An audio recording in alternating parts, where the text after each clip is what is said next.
છેલ્લા 2 દિવસથી વાતાવરણમાં પલટો આવતા કાળઝાળ ગરમીથી લોકોએ રાહત મેળવી છે। સાથે સાથે મેઘરાજાની ધમાકેદાર એન્ટ્રીથી ખેડૂતોમાં પણ ખુશીનો માહોલ જોવા મળી રહ્યો છે। રાજ્યના વિવિધ શહેરોની વાત કરવામાં આવે તો વડોદરામાં ધોધમાર વરસાદ પડતા વાતાવરણ ઠંડુ બન્યું હતું। શહેરમાં 80 mm, દેસરમાં 63 mm વરસાદ ખાબક્યો, જ્યારે કરજણ અને પાદરામાં 52 તેમજ 40 mm વરસાદ ખાબક્યો છે। બીજી તરફ ડભોઈ અને છોટાઉદેપુરમાં વરસાદના આગમનથી લોકોને ગરમીથી રાહત મળી છે।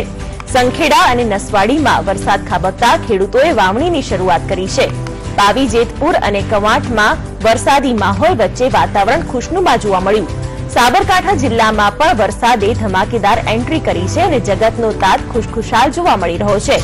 આમ પણ ચાલુ વર્ષે ચોમાસું સારું રહેશે તેવી આગાહીઓ કરવામાં આવી હતી, ત્યારે હાલ તો આગાહીકારોની આગાહી સાચી પડી રહી હોય તેવું લાગી રહ્યું છે।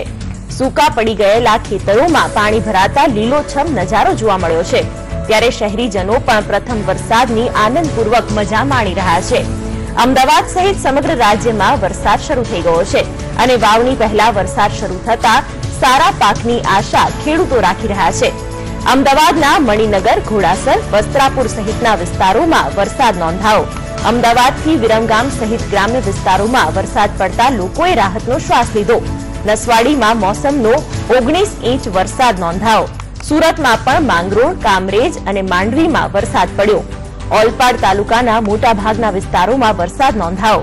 ભરૂચમાં પણ વહેલી સવારથી જ ઝરમર વરસાદ ચાલુ થઈ ગયો છે। તાપી જિલ્લાના વ્યારા, વાલોડ, ડોલવણ અને નીઝરમાં રાત્રિ દરમિયાન વરસાદ નોંધાયો। ચરોતરને લીલાછમ જિલ્લા તરીકે ઓળખવામાં આવે છે, ત્યારે આણંદમાં 2 કલાકથી વધુ વરસાદ ખાબક્યો। ભારે ઉકળાટથી લોકોને રાહત મળી। આ સાથે સાબરકાંઠા જિલ્લામાં પણ સારો એવો વરસાદ પડ્યો છે। હિંમતનગરમાં આજે સવારથી જ વરસાદ શરૂ થઈ ગયો।